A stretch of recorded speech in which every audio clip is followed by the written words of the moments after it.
o tema que eu pensei é sobre... Já estava pensando desde a preparação do louvor para a mensagem do Mário, que era sobre descanso. E eu lembro que eu fiquei pensando assim, eu gosto de descobrir a origem, eu gosto de ver o início das coisas. E aí, pesquisando sobre descanso, eu lembro que eu fui para Gênesis. Então, vamos abrir Gênesis 1, 31, até Gênesis 2, 3. Gênesis 1, 31, até Gênesis capítulo 2, versículo 3. E disse assim: E Deus viu tudo o que havia feito, e tudo havia ficado muito bom. Passaram-se tarde e amanhã, esse foi o 6º dia. Assim foram concluídos os céus e a terra e tudo que neles há. No 7º dia, Deus já havia concluído a obra que realizara, e nesse dia descansou. Abençoou Deus o 7º dia e o santificou, porque nele descansou de toda a obra que realizara na criação. E aí, então, se a gente pesquisar na Bíblia, onde foi que apareceu a primeira vez a palavra descansar, né, que foi o tema que eu estava pensando nas músicas, no louvor, foi aqui. Então, viajando, né, pensando assim, poxa, em vez de Deus ter feito Adão no primeiro dia, para que ele assistisse todo o poder de Deus, a criação da luz, a separação das águas, tudo, não. Ele criou no 6º dia, e no 7º dia era já para o homem descansar, assim como Deus descansou, mesmo sem ter se cansado. Então, o descanso não é uma consequência do cansaço. O descanso ele vem primeiro, pelo que está aqui, tá? E depois no trabalho. Então, é como se o trabalho fosse uma consequência depois do descanso. E o que você faz no descanso? Você contempla a Deus, você se relaciona com a Deus, você se relaciona com o outro. Nesse caso, Adão, então, na viração da tarde, que a gente vai ler daqui a pouco, quando sopra a brisa, Deus caminha junto com Adão e então a dona Eva já tinha sido criada e aí fica Adão e Eva junto com Deus. É o primeiro dia. Depois é que eles iam começar o trabalho, né? Só que aí a gente vê que vem o pecado. E então vamos ver, vamos completar Gênesis agora 2, versículo 25.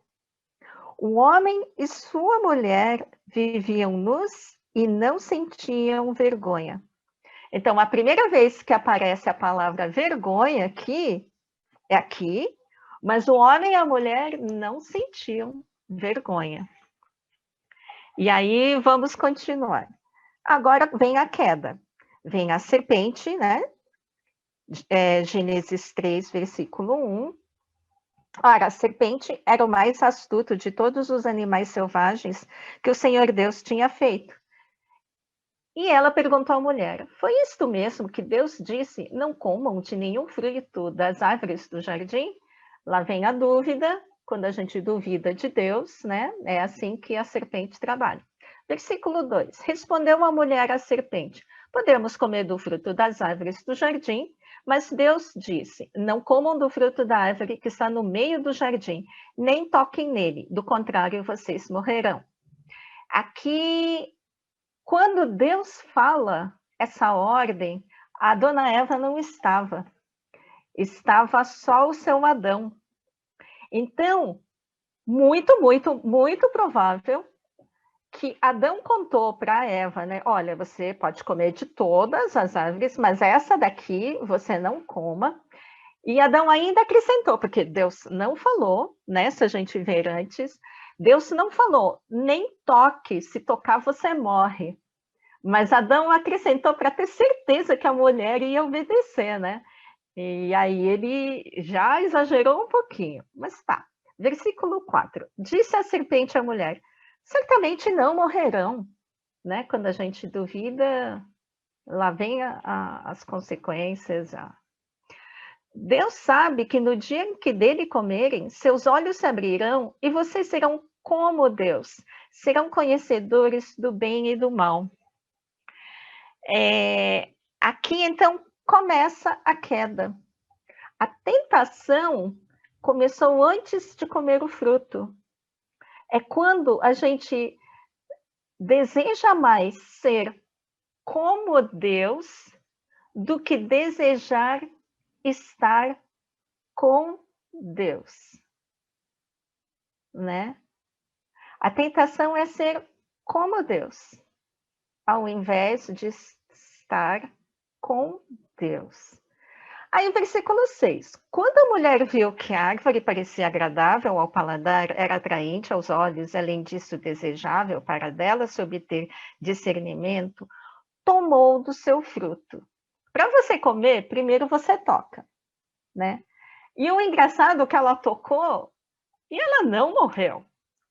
Ora, mas Adão não falou que Deus falou que se ela tocasse, ela morreria? Então, tem alguma coisa errada aí. A Eva tocou e ela não morreu, mas isso não foi o que Deus falou, né?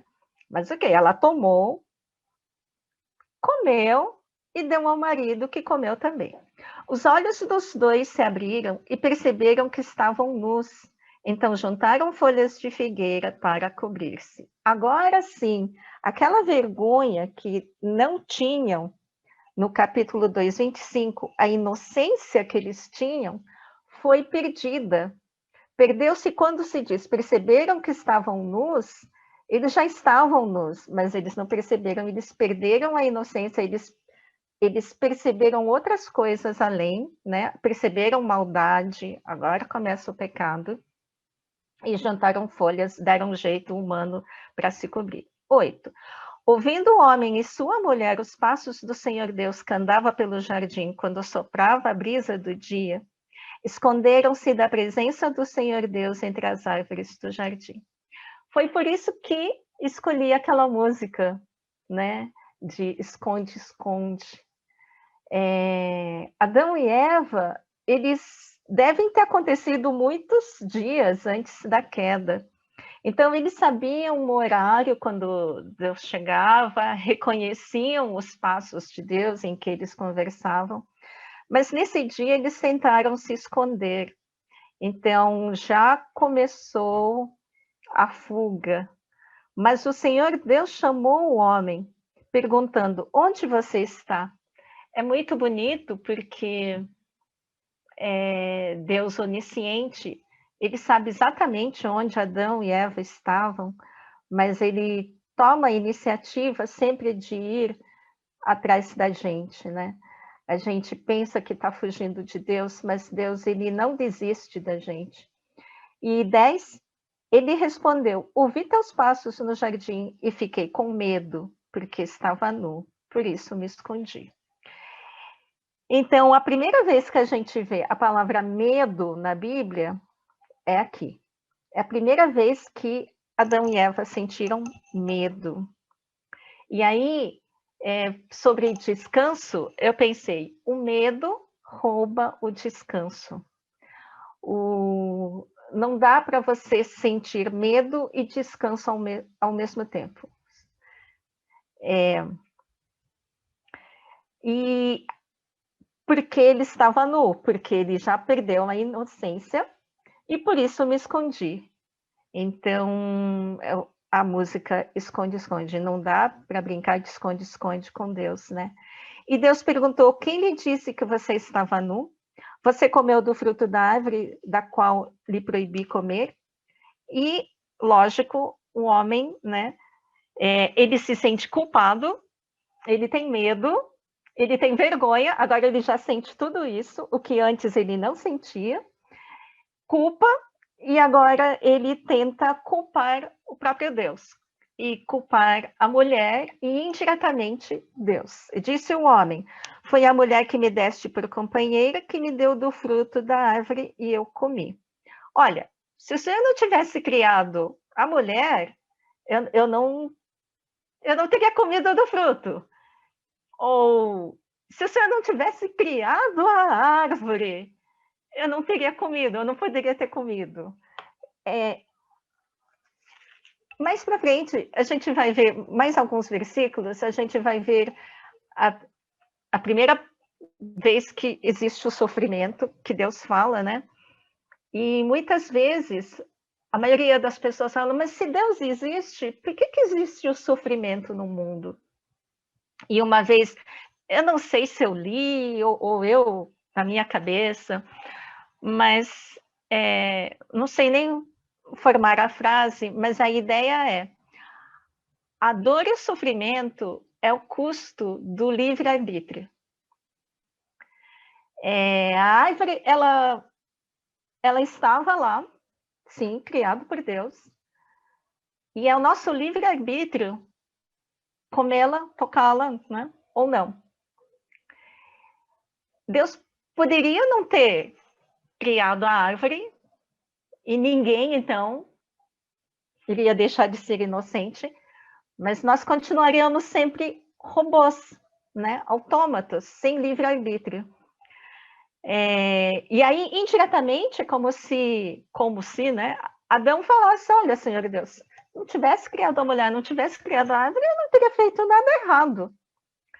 E Deus, ele é muito legal, porque com as mesmas palavras que a gente acusa Deus, ele pega e retorna, né, para a gente. Ele não fica ensinando, ele ensina, mas ensina de maneira muito didática, muito no nível da nossa compreensão, né? Do que a gente joga para ele devolve. Jesus faz isso muito bem. Versículo 13, o Senhor Deus perguntou então à mulher: que foi que você fez? Respondeu a mulher: a serpente me enganou e eu comi. Então, a mesma coisa, se o Senhor não tivesse criado a serpente, eu não teria sido enganada, eu não teria comido, mas como o Senhor criou, então aí aconteceu tudo isso. E é o mesmo raciocínio que a gente, milênios, milhares de anos depois, a gente sempre devolve para Deus. Mas, na verdade, é o custo do livre-arbítrio, e se pensar bem, livre-arbítrio, robô, tá, eu fico com livre-arbítrio. Ok, mas a consequência é o sofrimento. Ok, eu fico com livre-arbítrio. Versículo 14. Então o Senhor Deus declarou à serpente. Agora começa. Uma vez que você fez isso, maldita é você entre todos os rebanhos domésticos e entre todos os animais selvagens. Sobre o seu ventre você rastejará e comerá pó todos os dias da sua vida. Mas o versículo 15, todo mundo diz que é o proto-evangelho, né? Ele fala de Jesus já desde Gênesis 3. Porém, inimizade entre você e a mulher. Deus está falando com a serpente. Entre a sua descendência e o descendente dela. Né? O pai da mentira, a serpente, e o descendente da Eva, que é Jesus. Este lhe ferirá a cabeça. Jesus, descendente da Eva, vai dar uma pisada na cabeça mortal e acabar com a serpente. E você, já que Deus estava falando com a serpente, você lhe ferirá o calcanhar. Sim, haverá dores e sofrimento. Versículo 16. Agora eu vou começar a falar com você, Eva. A mulher lhe declarou: multiplicarei grandemente o seu sofrimento na gravidez. É a primeira vez que aparece a palavra sofrimento. Com sofrimento você dará à luz filhos. Seu desejo será para o seu marido e ele a dominará. Então, por isso que falo, o sofrimento é o custo do livre-arbítrio, ok? Versículo 17, e o homem declarou: visto que você deu ouvidos a sua mulher e comeu do fruto da árvore da qual eu lhe ordenara que não comesse, maldita é a terra por sua causa. Com sofrimento, novamente, né? É sofrimento. Você se alimentará dela todos os dias da sua vida. 18. Ela lhe dará espinhos e ervas daninhas, e você terá que alimentar-se das plantas do campo. 19. com o suor do seu rosto você comerá o seu pão. Eu dizia que antes da queda não tinha nem suor, olha só que interessante. Não tinha nem espinhos, não tinha nem ervas daninhas. Mas agora, com o seu cansaço, que é o contrário do descanso, né? Você comerá o seu pão até que volte à terra, visto que dela foi tirado, porque você é pó e ao pó voltará. Então, as consequências da gente querer ser como Deus é a vergonha, o pecado, né? É a esconder, fugir, mas Deus toma a iniciativa, Deus dá a solução para o retorno ao original, ao plano original de Deus, porque nós não fomos...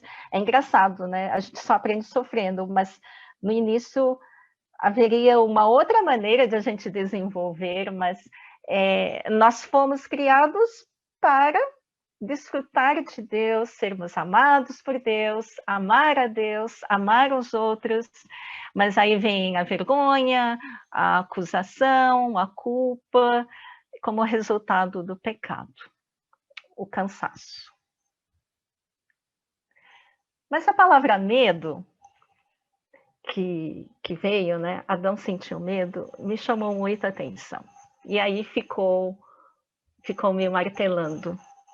E eu achei engraçado que domingo passado, isso já estava na minha cabeça, né? O pastor Carmo falou assim, ele falou brincando, eu acho que ninguém nem se lembra, mas eu fiquei exatamente o que eu estava pensando. Esther, eu pensei que você fosse mais corajosa, mas não, você também sente medo. Foi mais ou menos isso que você falou, né?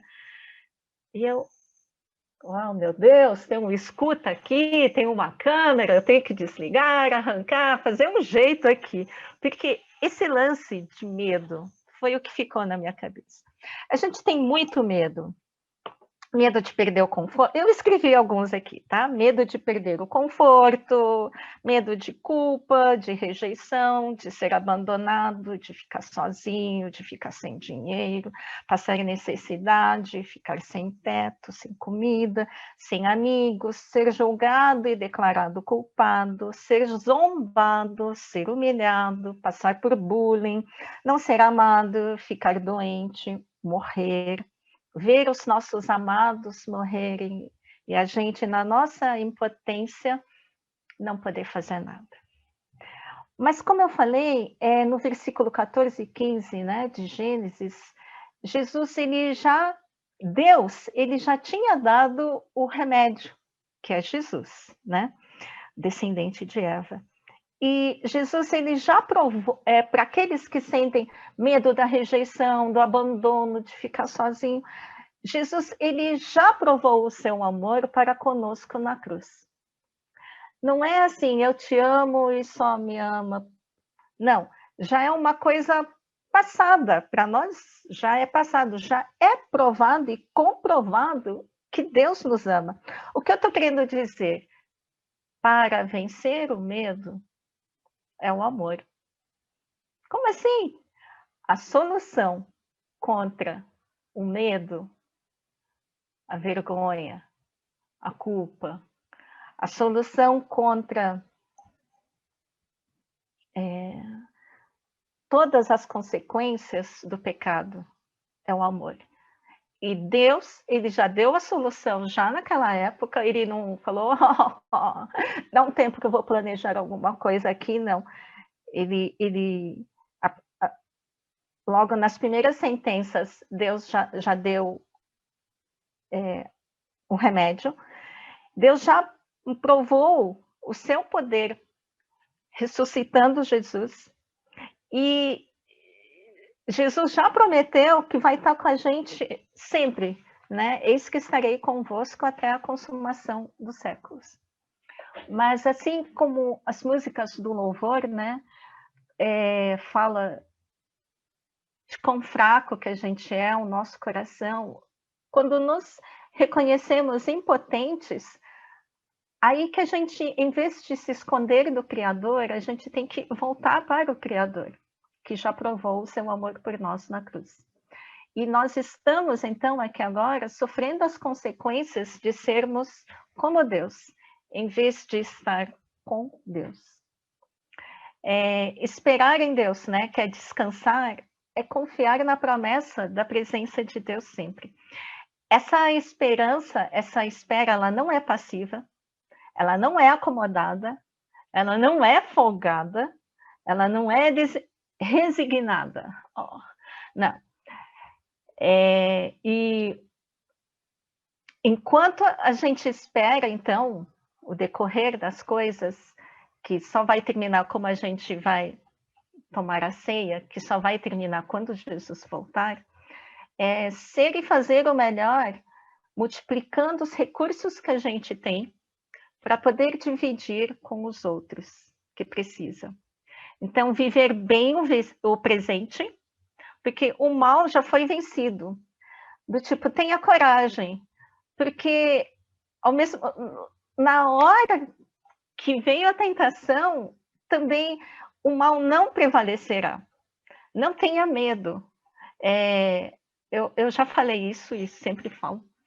E lendo a Bíblia, assim, a quantidade de vezes, se vocês começarem a contar e sublinhar na Bíblia, em que Deus ou Jesus fala, não tema, não tenha medo, é estonteante. Não sei se é porque você fica com aquilo na cabeça, e aí toda vez que você lê, parece que aquilo salta mais aos olhos, né?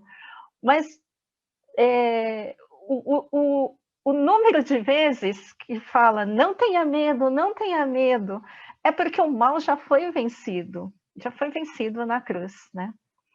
Então, enquanto isso, a gente espera o retorno dele. E tem uma frase aqui da Isabelle Ludovico, que ela cita Henry Nouwen, diz que Deus nos trata de acordo com o amor dele e não de acordo com o nosso medo, né? Como o pastor disse, né? Não aconteça isso, por favor, aconteça aquilo. Originado muito da nossa falta de confiança, né? Do caráter na pessoa de Deus. Mas a própria palavra de Deus, através de Paulo, diz: nada poderá nos separar do amor e da presença de Deus. Nem profundidade, nem largura, nem altura. E isso transforma o medo em coragem, de acolher com fé o futuro. Porque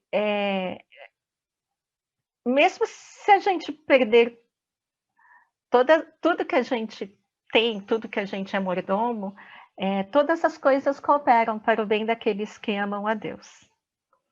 E ter coragem faz com que a gente saia do nosso esconderijo, da nossa zona de conforto, faz com que a gente encare a vida do jeito como Deus gostaria, planejou.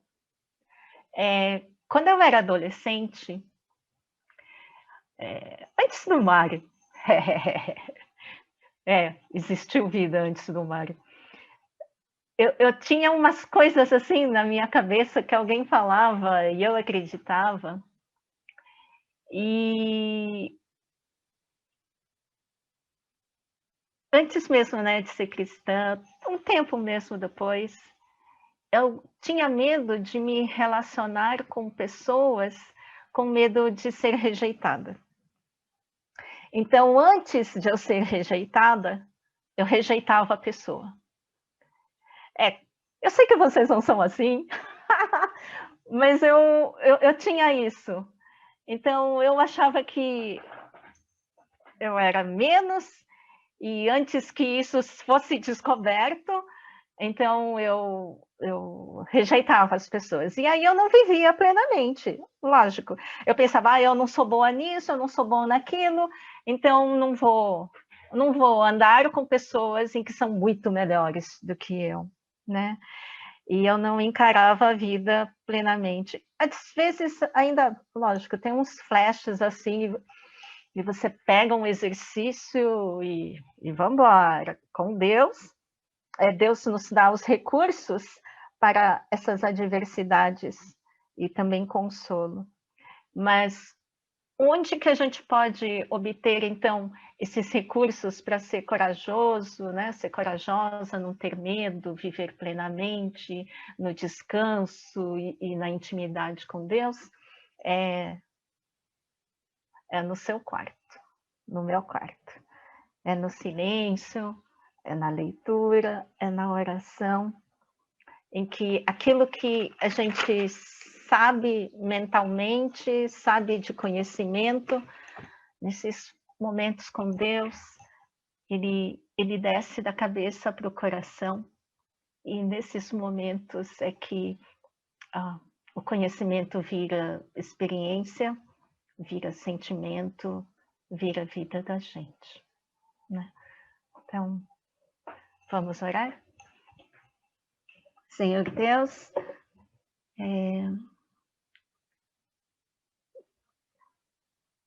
talvez entender o medo que a gente sente nos ajuda a enfrentar, ajuda-nos, Senhor, a estar mais contigo, em vez de tentar ser uma pessoa que a gente não é. Muito obrigado porque o Senhor Jesus já venceu todos os medos, já provou o seu amor para conosco. O Senhor Jesus é muito mais poderoso do que qualquer coisa que possa acontecer, que possa vir com a gente. E obrigado porque o Senhor tem nos dado espírito de coragem. Que o teu amor, Senhor, seja o antídoto, seja a solução mesmo. O perfeito amor lança fora o medo. O Senhor é o perfeito amor.